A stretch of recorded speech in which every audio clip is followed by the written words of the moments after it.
Subject पे रहना मालिक ने बुलाया। सर, मुझे सब्जेक्ट में रहना नहीं, सर, सब्जेक्ट मुझे सब्जेक्ट में रहना जब सब्जेक्ट बनाया गया कि सब्जेक्ट में बहस होगी। सर, मुझे मैं तनख्वाह नहीं लगा सब्जेक्ट लेता तो सब्जेक्ट पे बात करेंगे ना। सब्जेक्ट पे आप बीएचयू बात करिए ना हमसे। अरे नहीं, बीएचयू की है ही क्यों नहीं। बात करूं? आप जबरदस्ती किसी को नीचा दिखा रहे हैं बैठ करके अरे यहाँ पे। आप सब्जेक्ट आप BHU की जिस बात सब्जेक्ट करें पे ना। बुलाया उस पे बात नहीं कर रहे हैं। मन्नान जी, जब फिर कह रहे हैं BHU की बात जबरन होगी तो आप फिर कश्मीर जबरन की कह बात रहे हैं कि मैं करेंगे। बैठूंगा। जैसे और स्कूल जब में कश्मीर हिंदू की स्कूल बात में होगी- बीफ पर बात हो, हाँ। हिंदू स्कूल के अंदर बीफ पे बात हो रही है, बताइए सर, इस ऐसा देश है- में क्या हो रहा है? क्योंकि इस बहस में क्या मैं हो नहीं रहा है पढ़ना इसमें? चाहता, मैं इस बहस में नहीं पढ़ना चाहता। फाजिल अहमद क्योंकि इस सब्जेक्ट को पढ़ के नहीं आए हैं, उनको मालूम ही बिल्कुल नहीं है, मैं पढ़ उनको के मालूम ही आया हूं नहीं और है। हिंदू वो कह रहे हैं कि अधिकारी नहीं वो कह रहे हैं मैं कोई बीएचयू पर मुसलमान बहस अधिकारी करूंगा, नहीं है। हिंदू बीएचयू अधिकारी पर नहीं बहस है, है ही कोई नहीं। कुछ नहीं है। तो फाजिल अहमद साहब को आपकी रिपोर्ट में बताया, सर आप रिपोर्ट डिवाइड सर की है। सर आप गेस्ट रूम में चले जाइए। सुनिए आप इनको ले इतना जाइए। बुरा लग रहा है। आइए आइए आइए आप आइए, वो गवर्नमेंट आइए आप ले जाइए, आइए आप इनको वो प्लीज ले गवर्नमेंट की जाइए चीज है, सर, वो आप इनको ले गवर्नमेंट जाइए रिलेटेड है। सर। आप ये जब तक सर डिबेट तो तेलंगाना, डिबेट बंद डिबेट कर तेलंगाना पे होगी, वहाँ डिबेट पे हमको अधिकारी अब मत चाहे दीजिए। वो हिंदू डिबेट हो, तेलंगाना चाहे पे होगी। जब तक चाहे डिबेट सिख हो, खत्म चाहे नहीं होती ईसाई तब तक हो। मैं नहीं डिबेट तेलंगाना पे होगी। जब तेलंगाना पे होगी हाँ तो फिर आप बीएचयू क्यों ले आते तो हैं बीएचयू पर तो बात ठीक है। करिए ना, क्यों क्यों भाई? देश का तो विषय है। इनको- अरे इनको हिंदू इनको स्कूल इनको में आप शामिल बीएच मत कीजिए, बीफ की बात ये कर रहे फ्रेम में हैं। नहीं जिस आएंगे, दिन होगी, ये उस फ्रेम दिन में होगी। नहीं आएंगे, हिंदू ये इस माइक में टाइम नहीं आएंगे। BHU सतीश जिस टाइम बीएचयू की सतीश होगी ना, लखेड़ा जी, उस टाइम आप सतीश कश्मीर भाग लखेड़ा जाएंगे। जी, जिस सतीश टाइम लखेड़ा कश्मीर जी, भी होगी, कर्नाटक ये भाग जाएंगे। एक सेकंड किसी और की आवाज नहीं। आपका काम है भागना। सतीश लखेड़ा जी, जिस तरीके से AIMIM का बयान आया, आपको क्या लगता है, क्योंकि इससे पहले भी जिस तरीके की पूरी स्ट्रेटजी एक जो सेट करने की कोशिश की गई, क्या कर्नाटक का बदला तेलंगाना में लिया जा रहा?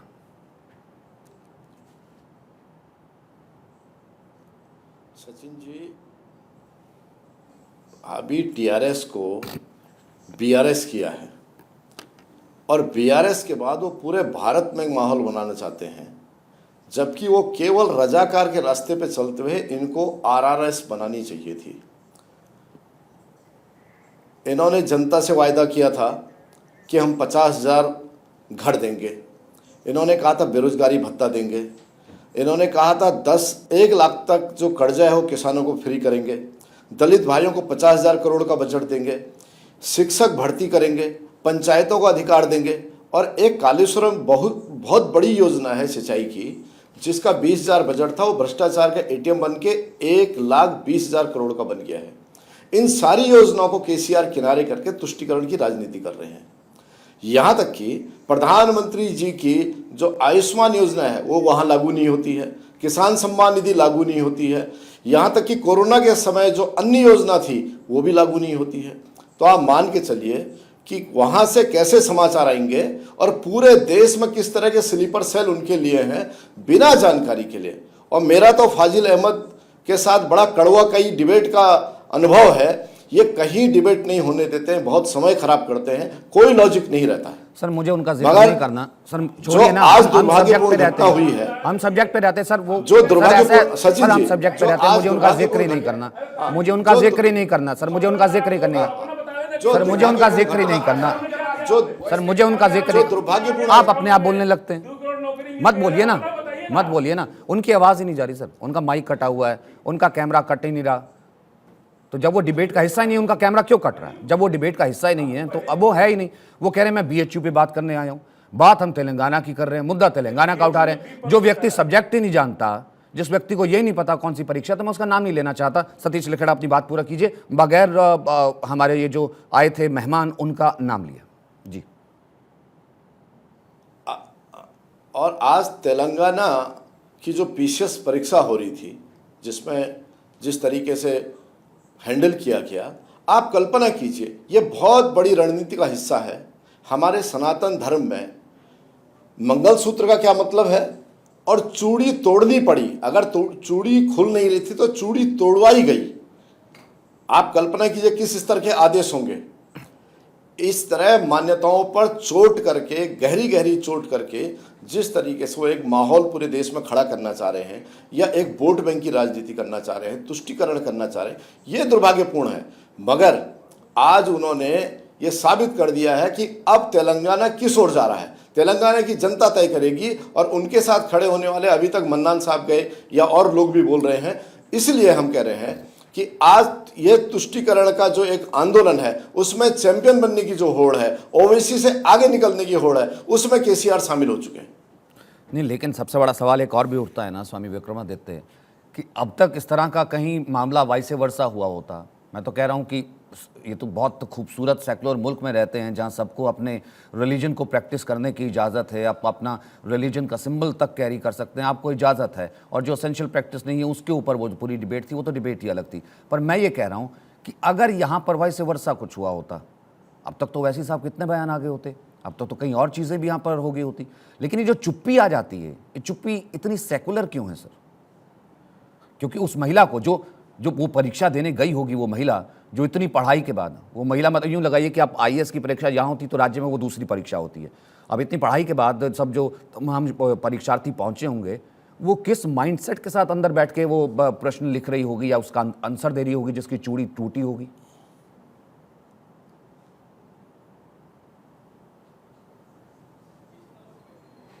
स्वामी विक्रमादित्य, बच्चों के मन में किस प्रकार की भावना उत्पन्न की जा रही है कि ये देश तुम्हारा नहीं है। ये भाव उत्पन्न करने का प्रयास किया जा रहा है कि ये देश में जो राजनीतिक तुष्टीकरण है उन्हीं लोग तक किया जाएगा जो वोट बैंक है, जिनसे वोट बैंक से सरकार बन रही है। ये केवल वोट बैंक को साधने के लिए काम किया जा रहा है। वो एग्जाम देने जा रहा है या किस प्रकार के मनोमस्तिष्क को व्यक्ति के बिगाड़ने का प्रयास किया जा रहा है। और तो और मुझे बताइए, अभी कुछ दिन पहले बुर्का पूरे विश्व में कितना हंगामा मचा हुआ है पूरे बुर्के के ऊपर। ईरान में क्या हाल चल रहा है। उसके बाद अभी शायद बिहार की घटना थी जिसमें बुर्के के अंदर किस प्रकार की चीटिंग की जा रही थी। आपको याद होगा सचिन जी, ब्लूटूथ लगाकर किस प्रकार से चीटिंग की जा रही थी। बुर्के का कितना दुरुपयोग पूरे विश्व में हो रहा है, कितनी आतंकवादी घटनाएं हो रही हैं। अरे सर, मैं तो उस कंपैरिजन में आ ही नहीं रहा ना, मैं तो उस कंपैरिजन में आ ही नहीं रहा। मैं ये कह रहा हूं कि बिल्कुल इजाजत है सर, ठीक है। अगर आपको किसी ने बुर्के की इजाजत दी है तो बुर्के की इजाजत दी है, अगर कहीं राज्य सरकार ने दी है तो बिल्कुल बाकायदा दी है, बाइज्जत दी होगी, आप चले जाइए बुर्के में। लेकिन सर, आप दूसरे की चूड़ी तुम्हारी एक को बुर्के में इजाजत दे रहे हैं, तो धार्मिक भेदभाव हो गया ना, ये तो तुष्टीकरण हो गया ना। बिल्कुल धार्मिक भेदभाव। मेरा सवाल तो यही है ना, मेरा सवाल तो ये है ना फाजिल अहमद, अगर आप दोबारा इस डिबेट में आना चाहते हैं, मैं आपको एक मौका और देता हूँ। नहीं, मैं आपको एक मौका और देता हूँ। हमको मौका नहीं चाहिए तो ये कोई गेस्ट रूम थोड़ा आने का मुझे शौक नहीं है। तो ये गेस्ट रूम थोड़ा नहीं, तो हम आप करिए डिबेट। क्यों? ये मत कहिए कि आप दोबारा मौका दे रहे हैं। नहीं, मौका मैं तो पेड वर्कर नहीं हूँ आपका, तो फिर तनख्वाह नहीं ले रहा हूँ। तो सर ये मेरा चैनल है, जो तनख्वाह ले रहा है वो अपनी बात, सर ये मेरा प्लेटफॉर्म है। तब आपका तो सर ये प्लेटफॉर्म है, मेरा मैं अभी प्लेटफॉर्म तक का है। मैं सर इस मेरा डिबेट तक का प्लेटफॉर्म मैं है। अपनी मर्जी का मालिक हूँ। आप मुझे ये नहीं कह सकते कि सर आपको यहाँ दोबारा पर मैं इस मौका दे मर्जी रहा हूँ। का, यहाँ पर इस आप जगह का मैं दोबारा मालिक हूँ, मौका दे आप रहा हूँ, नहीं ये है। क्या हमको आप नहीं है सर, बंधुआ मजदूर हैं। आप नहीं है। नहीं सर, मैं आप डिबेट मत कर रहा हूँ, पूछिए अगर आप हमसे नहीं करना चाहते आप यहाँ से जा सकते हैं, नहीं, आपको मैं कह रहा हूँ। आप करिए अपना डिबेट, तो मुझे कोई दिक्कत तो आप जाइए यहाँ से। नहीं, हम नहीं जाएंगे ना, हमारा क्यों नहीं डिबेट जब तक जाएंगे? पूरा टाइम खत्म होगा तभी जाएंगे। सर क्यों नहीं जाएंगे? नहीं, आप टाइम खत्म सर होगा उसके आप बाद ही सब्जेक्ट जाएंगे। के लिए आए नहीं हैं, तो नहीं, आप आप क्यों ये कह रहे बैठेंगे कि मैं यहाँ आपको पे? दोबारा मौका सर दे रहा ऐसा हूं। ये अरे मेरा भाई, मैं मंच क्या है, नौकरी कर ये रहा हूं मेरा अपनी? मंच है, मैं इजाजत अरे नहीं भैया, देता। आपका मंच है तो आप किसी गेस्ट को यही तरीका आपका, यही संस्कार सर ये सिखा मेरा आपने। मंच है। अरे गेस्ट हूं ना मैं, सर ये मेरा मंच है। अतिथि देवो भव सिखा नहीं सर आपने? मैंने मेरा मंच है, आप मत सिखाइए। मैं गेस्ट हूं यहाँ पे। सर आपका ये आप तरीका, मत आप अपने घर में किसी को बुला सर के आप इस तरह से आप इस मत तरह से बात सिखाइए। करेंगे? सर मुझे आपसे आप नहीं किसी सीखना, को अपने घर में मुझे बुला आपसे के नहीं सीखना इस तरह सर। यही सर संस्कार मुझे है आपसे नहीं सीखना यही सर। पढ़ाई किया आपने। सर मुझे आपसे नहीं सीखना। नहीं, सीख लीजिए, अच्छा आप रहेगा। डिबेट करना नहीं आए। अच्छा है, किसी नहीं को आप सर। ये कह रहे दोबारा मैं मौका दे रहा हूँ। अरे भाई क्या करना, मैं क्या नौकरी कर रहा हूँ आपकी? कि आपकी तो सर मेरा मंच है, मैं डिसाइड करूँ। सर मैं डिसाइड करूंगा ना आप कौन decide गेस्ट ये को नहीं कर मौका सकते, दूंगा, मैं कौन सा आपकी नहीं गेस्ट, दूंगा। मैं आपके पैनल बैठा हूँ। आप ये डिसाइड नहीं कर सकते कि मैं आपको दोबारा मौका दे रहा हूँ। और कौन कह डिसाइड सकते हैं कि करेगा? चलिए सर, और जो हुआ कोई बात कौन नहीं, डिसाइड आप करेगा? मेरे शो में और कौन डिसाइड करेगा? आप ये शब्द अपना वापस नहीं, मेरे शो में और कौन डिसाइड करेगा कि मैं मौका देता हूं? अरे क्यों भाई, मौका बिल्कुल मौका मैं ही दूंगा, मैं बिल्कुल मौका मैं ही दूंगा। मैं नहीं चाहता आप इस डिबेट का हिस्सा बने। मैं नहीं चाहता आप इस डिबेट का हिस्सा बने। आप सर करिए ना भाई डिबेट, क्यों डिस्टर्ब कर रहे हैं? आप करिए अपना डिबेट। अरे सर आप अपने घर में थोड़ा ना बैठे, मेरे स्टूडियो में बैठे। अरे तो आप बुलाए क्यों हमको? तो अब नहीं, क्यों बुलाया? तो आपको सोचना चाहिए था ना सर, इतना तो माइंडसेट किसी का होता है। सर आप खुद कह रहे हैं, हमारी कम्युनिटी, अरे सर पूरी दुनिया देख रही है, पूरी दुनिया देख रही है। आप खुद कह रहे हैं कि मुझे चूड़ी बिंदी के लिए बुलाया डिबेट के लिए, पूरी दुनिया देख रही है कि मुझे चूड़ी बिंदी के लिए तेलंगाना पर बुलाया। यहाँ पे बैठ के कह देते मैं तो बीएचयू पे बहस करूंगा। बीएचयू तो हिंदू यूनिवर्सिटी है, वहां बीप पर सवाल क्यों पूछा गया? हम तो ये पूछना चाह रहे हैं कि वो तो हिंदू यूनिवर्सिटी। अरे भाई अब मैं डिसाइड करूंगा ना। हिंदू की है। अरे भैया, अरे भैया इतना कॉमन सेंस होता है ना। जा रहा है क्या? इतना कॉमन सेंस होता है ना, इतना कॉमन सेंस होता है ना, इतना बड़ा कॉमन सेंस होता है ना। नहीं, मेरी आवाज जारी लग रहा है। सर आप हंसी के पात्र हैं क्या? नहीं, हमको हंस रहे नहीं, आप हंसी के पात्र हैं क्या? नहीं, लेकिन कोई बात नहीं, हम आप हंसी के पात्र कोई हैं नहीं क्या? हंसेगा तो कोई अच्छी है। नहीं नहीं, अच्छा है, अब घर से तैयारी हंस रहे हैं, अच्छी बात नहीं, है। घर से तैयारी करके आए मैथ की, घर से तैयारी करके घर से तैयारी करके आए मैथ के पेपर की। यहाँ सब मैथ के छात्र बैठे मैथ का पेपर दे रहे हैं और आप पढ़ के मैं इंग्लिश दूंगा, इंग्लिश दूंगा, इंग्लिश दूंगा। ये क्या मतलब है? भैया बीएचयू पे आप बात, अरे मैं इंग्लिश दूंगा, इंग्लिश दूंगा। बीएचयू में बीप पर सवाल पूछा अरे गया। मैं तय करूंगा ना गुरुजी। जी बोलेंगे कुछ? अरे मैं हिंदू खतरे में। इनको एक काम कीजिए, बताइए आप बीप पर एक क्लोज फ्रेम बनाइए, एक क्लोज फ्रेम बनाइए। हाँ एक क्लोज फ्रेम बनाइए, सिर्फ एक क्लोज फ्रेम बनाइए, सिर्फ फाजिल अहमद रहेंगे, अपने आप को स्कॉलर लिखते हैं। हाँ सिर्फ ये अकेले रहेंगे फ्रेम में। डिबेट करनी थी तेलंगाना पर, ये बीफ पर तैयारी करते नहीं, हैं। बीएचयू में बीफ पर बोलिए सवाल सर, पूछा बोलिए जा रहा है। बोलिए बोलिए बोलिए सर। हम वही बोलिए बोले सर। कि सब- बीएचयू में बीफ पर सवाल पूछा जा रहा है, उसको कम से सबको। कम वहां ये सब नहीं होना चाहिए था। हाँ ठीक है, ओके ठीक है। तो बुरके में एंट्री, चूड़ी पर बैन, लेकिन सबसे पहले मैं दर्शकों से मुखातिब होना चाहता हूं, क्योंकि पब्लिक है, सब जानती है। आप तो अब तक समझ गए होंगे। जो हमारे साथ मेहमान यहाँ पर मौजूद थे, उन मेहमान का जो नाम था मैं आपको बता दूं, वो तो मुझे भी याद नहीं कि वो मेहमान था, क्योंकि एज एन एक्सपर्ट जो है वो तमाम डिबेट्स में आते हैं, और फाजिल अहमद अपने आप को बहुत एक्सपर्ट कहते हैं, लेकिन यहाँ पर अड़ गए कि बीफ पर ही बात करूँगा, तेलंगाना पर बात नहीं करूँगा। गोल पोस्ट पुश करने लगे, हिंदू मुसलमान करने लगे। ऐसे व्यक्ति को जब हमने कहा गया कि आप मंच से जाइए, तो देखिए किस तरीके की उन्होंने भाषा का इस्तेमाल किया। तो आप लोगों के लिए इस तरीके का गेस्ट जो है आप लोग डिजर्व नहीं करते हैं, इस कारण से उसके लिए मैं क्षमा चाहता हूँ। आगे बढ़ते हैं, बात हम करते हैं, क्योंकि हमारी कोशिश यही होती है कि सार्थक बहस की जाए और इस तरीके से कम बहस को जो है डिरेल ना किया जाए। सतीश लखेड़ा जी, सबसे पहले आपके पास बात यहाँ पर अगर तुष्टीकरण की हो रही है, सर वो तुष्टीकरण का इल्ज़ाम आप पर लगाते हैं कि देखिए हिजाब को लेकर के बात हुई, अब यहाँ पर बुर्के को लेकर के बात शुरू हो गई।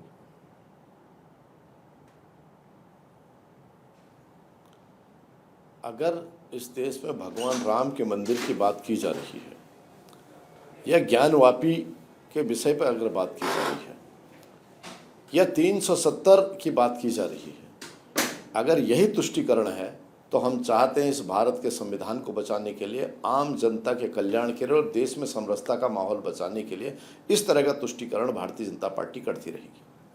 मगर जहां हमारी आस्था के प्रतीकों के साथ खेलने के लिए, उनका अपमान करने के लिए लगातार कोशिशें की जाएंगी, लगातार हिंदू के मन में इस तरह की भावनाएं डाली जाएंगी, तो पीड़ा जरूर होगी। आप तमिलनाडु में देखिए, संख्या बढ़ी, कह दिया गया आप इस मंदिर में पूजा नहीं कर सकते हैं, उसके बाद कोर्ट के निर्देश पर पूजा हो रही है।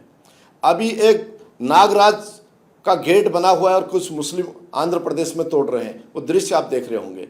आप झारखंड में देख रहे हैं, बालिकाएं प्रार्थना करते हुए हाथ नीचे बांधेंगी, हाथ जोड़ के प्रार्थना नहीं करेंगी, क्योंकि हमारी संख्या बढ़ गई है।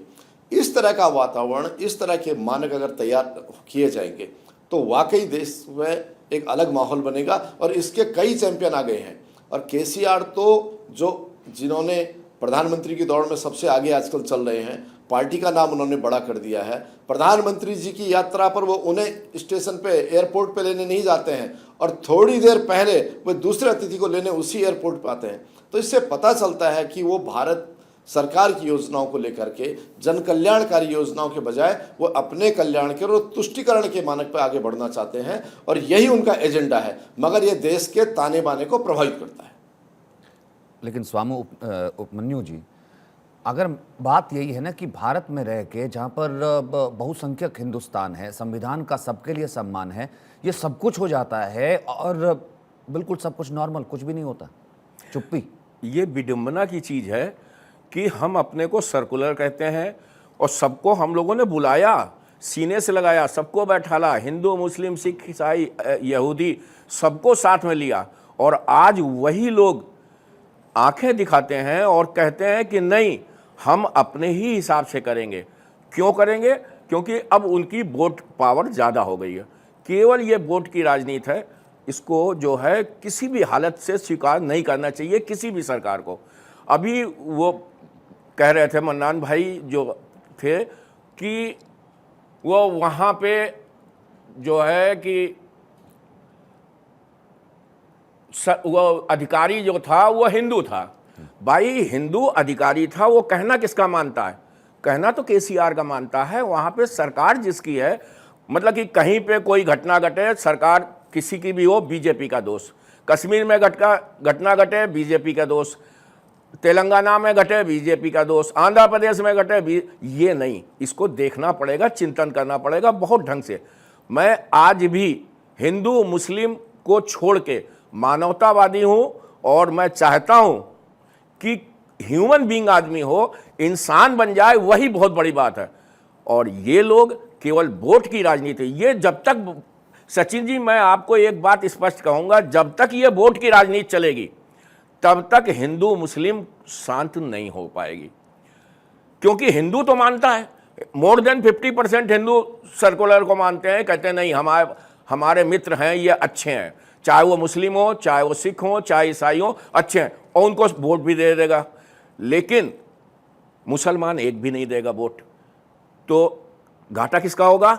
हिंदुओं का। हिंदू तो आधा चला गया दूसरी तरफ कि भाई सचिन जी हमारे मित्र हैं, सचिन जी किसी भी पार्टी में हो, हम उनको वोट देंगे। सवाल सबसे बड़ा यह है तो कि धार्मिक भेदभाव कैसे हो सकता है, वो भी किसी इंस्टीट्यूशन में, जब हम भारत में संविधान के हिसाब से लेते हैं। ये केवल वहां की सरकार कर सकती है। शुक्रिया आप दोनों का, बहुत बहुत शुक्रिया आप सभी मेहमानों का मेरे साथ जुड़ने के लिए।